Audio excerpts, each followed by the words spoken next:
Astorga tiene una de las historias más impresionantes, pero en 1886 el antiguo Palacio Episcopal se incendió hasta los cimientos. El recién llegado obispo de la diócesis de Astorga, Juan Bautista Grau y Vallespinós, se quedó sin su hogar, sin su vivienda, y contactó con un arquitecto joven que residía en Cataluña y a quien ya conocía porque habían trabajado juntos en el proyecto de la capilla del Colegio Jesús María de Tarragona. Efectivamente, se trataba de Antonio Gaudí Cornet, quien, en cuanto el obispo de Astorga se puso en contacto con él, envió los primeros planos para la construcción de este palacio episcopal.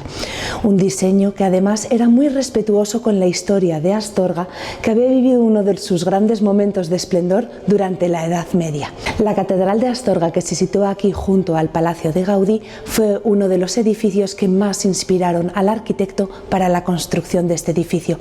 Un edificio que habla el lenguaje gótico de la Catedral de Astorga, un lenguaje gótico que Gaudí conocía muy bien porque había sido una de sus grandes pasiones cuando había sido estudiante de arquitectura. El lenguaje gótico que nos habla de esa Edad Media nos trae aquí a Astorga un palacio que reúne formas de castillo, de mansión señorial y por supuesto de templo gótico. Uno de los primeros cambios que Gaudí hizo fue precisamente el cambio de ubicación de este palacio. El palacio se encontraba, el antiguo palacio episcopal se encontraba al frente de donde se halla este. Gaudí lo situó para que desde un solo vistazo tuviéramos la catedral y el palacio. Además, viajó por toda la diócesis de Astorga para encontrar los materiales con los que construiría este palacio para el obispo de Astorga. El granito blanco del Bierzo, tendríamos también todos estos ladrillos que pertenecen a Jiménez de Jamuz, así como las formas que nos encontramos, algunas formas, por ejemplo, naturales, como palmeras en las bóvedas que vamos a encontrarnos en el interior del edificio. Un edificio que comenzó con algunos escollos para Gaudí, porque necesitaba la autorización de la Real Academia de Bellas Artes de San Fernando en Madrid, y no entendieron muy bien el proyecto. Al tratarse de un proyecto público, se lo rechazaron y se lo tumbaron en varias ocasiones, hasta que finalmente le dieron luz verde. Y Gaudí comenzó a construir este palacio en Astorga el 24 de junio de 1889, onomástica del prelado Juan Bautista Grau y Vallespinós. Comenzó, pues como empiezan todos los edificios, por el sótano, por las bóvedas, donde nos encontramos incluso uno de los primeros arcos catenarios de Antonio Gaudí, que está aquí en Astorga. Utilizó este edificio como forma, como laboratorio para descubrir más sobre la arquitectura y que luego pudo implementar en otros edificios que nos encontramos, sobre todo en Cataluña y en la Sagrada Familia. Quizás su edificio más reconocido y más famoso. Aquí en el Palacio de Astorga construyó un edificio que durase para la perpetuidad. Sin embargo, en 1893, bruscamente y de forma repentina, el obispo de Astorga, Juan Bautista Grau y Vallespinós, falleció. Se habían hecho muy amigos. Se cuenta incluso que se les podía ver al obispo Grau y a Antonio Gaudí paseando por la muralla de Astorga, hablando sobre el futuro de la diócesis de Astorga y el futuro también de la religión y del catolicismo. Ante la imposibilidad de llegar a un acuerdo entre Gaudí y la Junta Diocesana, Gaudí firmó y rechazó volver otra vez a trabajar en las obras. Renunció a su trabajo como arquitecto aquí en Astorga. No fue sino hasta varios años después, 1905, cuando llegó a la diócesis de Astorga Julián de Diego y Alcolea, el obispo que intentó y consiguió finalizar este edificio. Quedaba solamente la planta superior a la que nos encontramos ahora. Pues intentó hablar con Gaudí, se acercó a Barcelona y le pidió que por favor volviese a finalizar la obra de Astorga. Sin embargo, Gaudí, ya inmerso en las obras de la Sagrada Familia, rechazó el proyecto. Se contrató al arquitecto madrileño Ricardo García Guereta, quien fue el que dio fin y término a este edificio. Un edificio de Gaudí que hoy en día es un museo.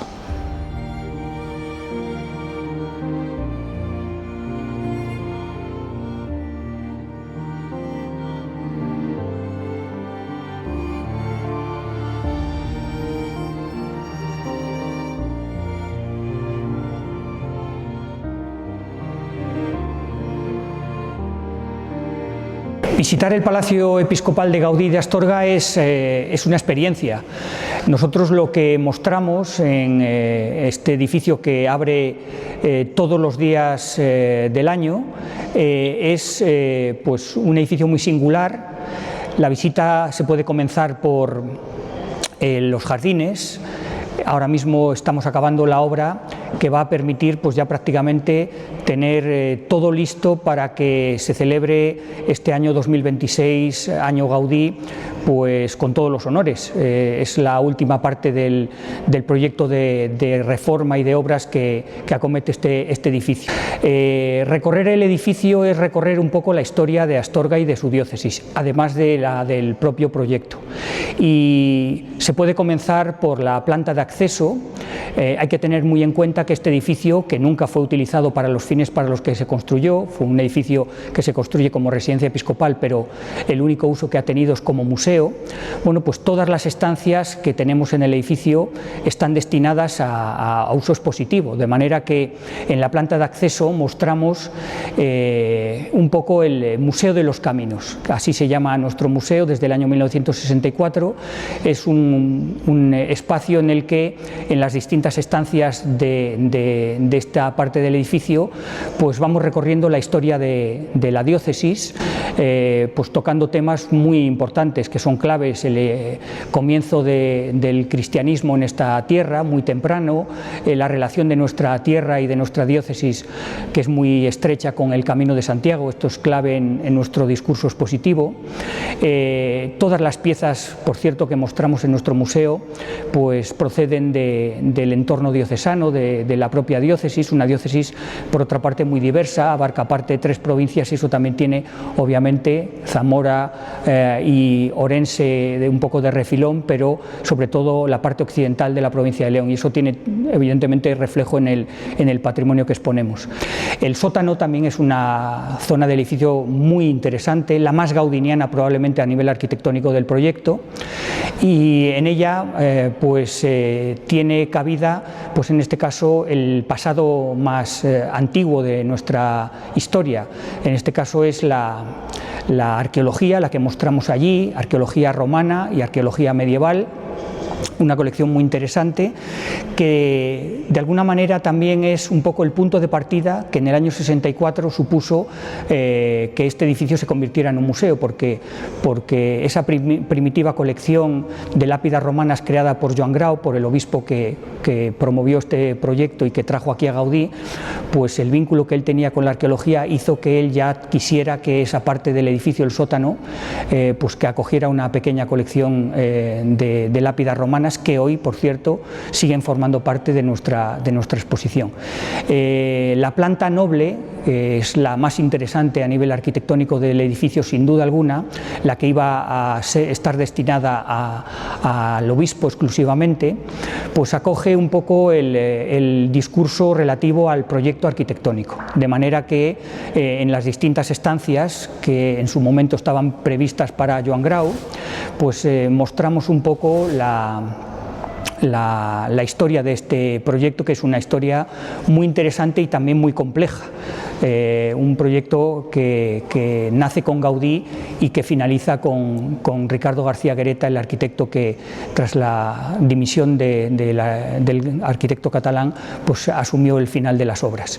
En esta zona del edificio, además de las impresionantes estancias que mostramos, la capilla, el salón del trono, que es un espacio muy singular, el comedor de gala o el despacho del obispo, pues en esas estancias anexas mostramos pues ese recorrido que tiene el proyecto a nivel de meramente arquitectónico, la figura de Gaudí, clave obviamente en el edificio, y su recorrido como arquitecto.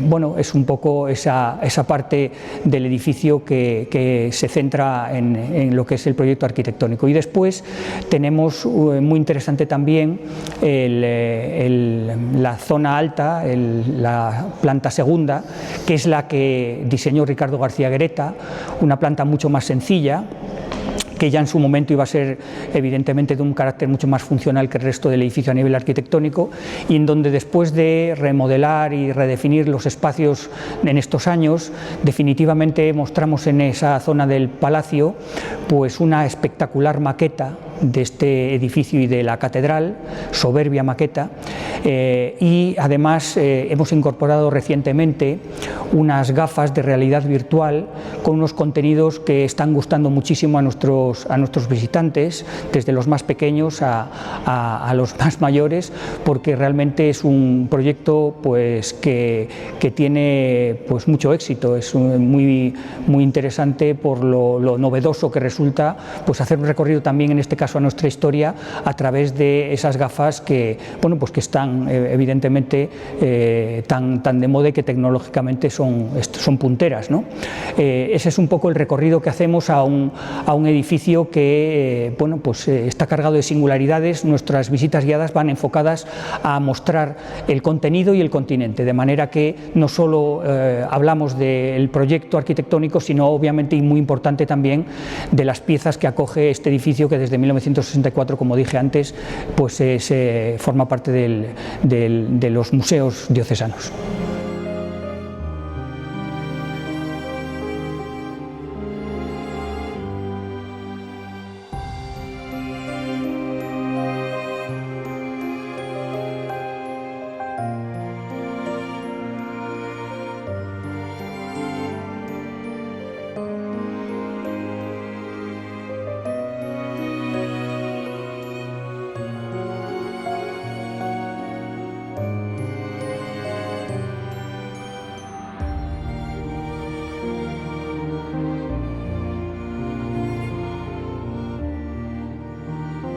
Este año 2026 es muy especial para nosotros porque celebramos el centenario de la muerte de Antonio Gaudí. A lo largo de los últimos años nos hemos venido preparando para esta efeméride, acondicionando el edificio, el palacio, para que estuviese en perfectas condiciones para el visitante y para que pudiéramos celebrar con toda la grandeza este acontecimiento tan relevante. De las últimas actuaciones que hemos realizado ha sido la instalación de un ascensor panorámico en el hueco que el propio Gaudí dejó aquí, destinado en el palacio para ubicar ese ascensor que comunicase todas las plantas. A través de él nosotros hemos iniciado esa visita al Palacio Escondido, donde se pueden ver las bajocubiertas, donde se pueden acceder a las terrazas del edificio, y subiendo por ese hueco, por ese ascensor acristalado que nos hace contemplar en todo su esplendor pues ese hueco que, como digo, desde el origen del edificio fue pues designado, dejado por Gaudí precisamente para la colocación de un ascensor que sería de los primeros de la época. Eso hace más de un año que lo hemos abierto, tiene pues una aceptación increíble, es una experiencia muy especial para el visitante, y ha sido, ya digo, pues de las últimas actuaciones. Ahora estamos también finalizando las obras de los jardines y también vamos a incorporar a este Palacio Escondido pues todas las obras que estamos realizando en el foso para que pueda ser visitable. Como digo, a lo largo de este año 2026 queremos realizar pues una programación intensa de actividades que pues han comenzado ya con la pieza del mes que tenemos a lo largo de todo el año, y que bueno, pues tendrá también su culminación en el mes de diciembre. Pero aparte de esto pues venimos realizando diferentes actividades programadas. Las más importantes son ahora, a lo largo del mes de marzo, centrarnos en la figura del obispo Grau, que es el gran amigo de Gaudí, el que hizo posible que viniese aquí a nuestra ciudad de Astorga, dado que los dos eran naturales de Reus. Durante ese mes de marzo tendremos la publicación de un libro sobre el obispo Grau, descubriremos una escultura del obispo en los jardines del palacio, y también pues celebraremos, pues como digo, esa efeméride del obispo. A lo largo del mes de junio será las fechas centrales de nuestra celebración del centenario. Tendremos el 24 y el 25 de junio pues una serie de conferencias, también tendremos una Eucaristía que celebraremos en la capilla del palacio y un concierto en los jardines. Descubriremos también una escultura del arquitecto en el día de su cumpleaños, el 25 de junio. Y después también, a lo largo del mes de septiembre, tendremos la tercera figura o personaje importante de la construcción del palacio, que es Pío Gullón, al que dedicaremos también el mes de septiembre. A lo largo también de todo el año tendremos diferentes actividades para los estudiantes, tendremos conciertos, tendremos también actividades educativas. En el mes de mayo haremos la inauguración oficial de los jardines el día de San Isidro Labrador, y finalmente el 12 de octubre, pues como digo, abriremos esa última parte del Palacio Escondido, que será la visita al foso. Como digo, será un año especial donde pretendemos que también pueda ser conocido este edificio nuestro, que quizá por no estar en Cataluña sea de los más desconocidos para el gran público, y queremos que la obra de Gaudí pueda ser contemplada en su totalidad a lo largo de este año de su centenario.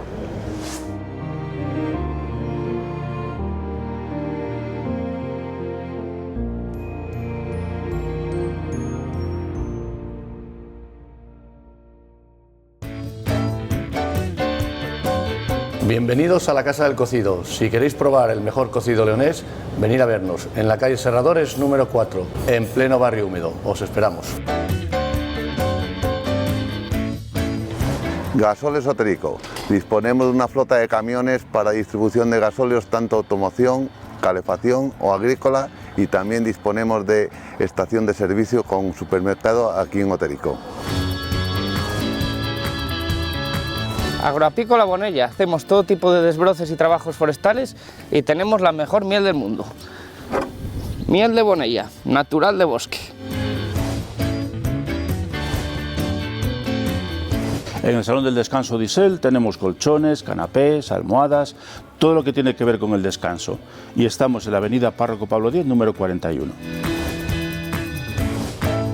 Somos la empresa Cubierpisa, nos dedicamos a hacer tejados de pizarra, de teja, de chapa, quitamos uralita, todo lo que tenga que ver con las cubiertas. Estamos en Vega de Infanzones.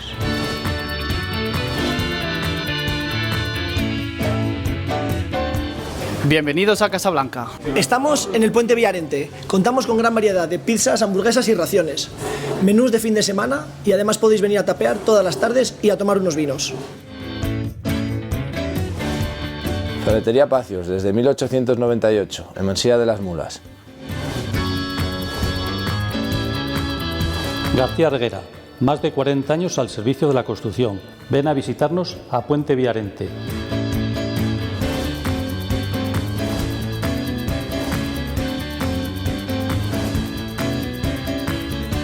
Hola serranillos, mirad, pues aquí estamos Rosa y yo, como siempre, en nuestra tienda del Conde Luna, que este año cumple 100 años y estamos encantados de celebrarlo con vosotros, y este año también en De Ruta con Meji. Somos Estudio 45, como sabéis llevamos ya casi 30 años al servicio de vuestras fiestas y eventos, y tenemos todo tipo de actividades para las fiestas de tu pueblo.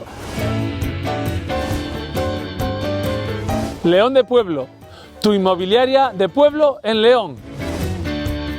TH3, transportes especiales, góndolas y todo tipo de grúas.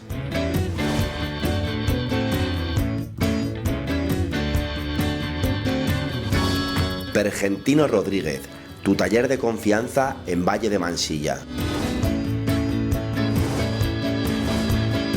¿Te caduca el carnet de conducir o el permiso de armas? En Reconocimientos León te atendemos sin cita previa. Solo tienes que traer el carnet de conducir o el DNI. Fotos y tramitación gratis. Estamos en el número 18 de Ordoño, desde 1987. Soy Enrique, del Grupo Encar. Nos dedicamos a la compraventa de vehículos, realizamos transportes, tenemos camión pluma y camión de desatascos.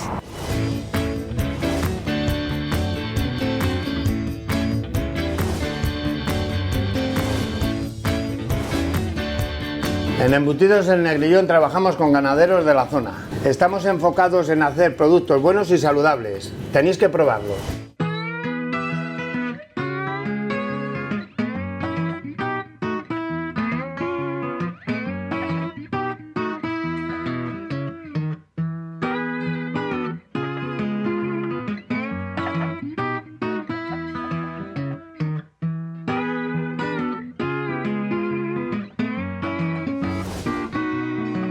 El El Museo del Chocolate de Astorga es uno de los poquitos museos que existen en Europa dedicado a este producto. De hecho, fue el primero en España en su género. La razón es porque Astorga se convierte en la primera ciudad de España en recibir el cacao, en conocerlo, por la relación que mantuvo con Hernán Cortés, que fue el primer español y europeo que conoce este cacao y cómo se utilizaba en México. Él, cuando llega a colonizar Centroamérica, conocerá el cacao en un brebaje llamado xocoatl, una bebida muy amarga, que era la bebida de los dioses, pero también lo conocerá como moneda porque tenía un valor económico. De hecho, él va a casar a una de sus hijas con un hijo del marqués de Astorga y se cree que como predote llegará el cacao. Luego serán los arrieros maragatos, el oficio más antiguo de nuestra comarca, lo que permitirá traer el cacao desde las costas españolas, como por ejemplo Sevilla, Coruña, a una ciudad interior como es nuestra ciudad y nuestra comarca. Llegó a haber más de 400 chocolateros en Astorga, nuestra ciudad, y por eso tenemos un museo. Se abre en 1994. Era una iniciativa privada de un coleccionista privado y desde el 2015 estamos situados en el palacete de uno de los chocolateros de Astorga, Magín Rubio. Es un edificio de principios del siglo XX que tiene 4 salas para visitar en la planta baja, con un vídeo sobre cómo se elabora el chocolate y luego una primera planta con otras 4 salas más. Finalmente pueden hacer una degustación de 3 tipos de chocolate, que lo siguen haciendo los chocolateros de nuestra ciudad. El museo, junto con otros enclaves de fábricas, harineras, forma parte de una arqueología industrial muy importante en nuestra ciudad, porque junto, por ejemplo, con el Palacio de Gaudí, son obras de principios del siglo XX. Pues en el palacete de Magín Rubio, donde estamos ubicados, tenemos una colección dividida en diferentes salas. Una de las salas primeras es la sala del cacao. Ahí se conoce la materia prima con la que se elabora el chocolate, dónde nace el cacaotero y qué variedades hay. La siguiente es la sala de la elaboración. El chocolate en Astorga se hace de 2 maneras: a brazo, totalmente manual, y luego con la maquinaria, que surge en el siglo XIX, momento en el cual también llega el ferrocarril a Astorga, y es en el que el transporte de los arrieros maragatos será sustituido por el tren. En la primera planta hay 4 salas interesantes, diferentes, como la publicidad, todas las artes gráficas que daban salidas pues a la comercialización de los chocolates. Por supuesto, el consumo. ¿Cómo se tomaba el chocolate en Astorga? El más típico era el chocolate a la taza, el que se toma caliente. Conjuntos de chocolateras, molinillos y guillotinas acompañan a esta zona. Y la publicidad o otros negocios indirectos se hacía gracias a través de las imprentas. En Astorga, a principios del siglo XX, había 6 imprentas que daban salida a todas las artes gráficas y publicitarias. En esta sala dedicada a la imprenta y a la litografía se exponen piedras litográficas, planchas de zinc y envolturas procedentes de todas las empresas de Astorga y de la comarca. Nos pueden ver desde martes a domingo, mañana y tarde, de martes a sábado de 10:30 a 2 y por las tardes de 4:30 a 7, y los domingos y los festivos por la mañana de 10:30 a 2 de la tarde. Cerramos los lunes y estamos situados en la avenida de la Estación número 16, muy cerquita de la estación del tren, donde estaban todas las fábricas y las empresas de los chocolateros.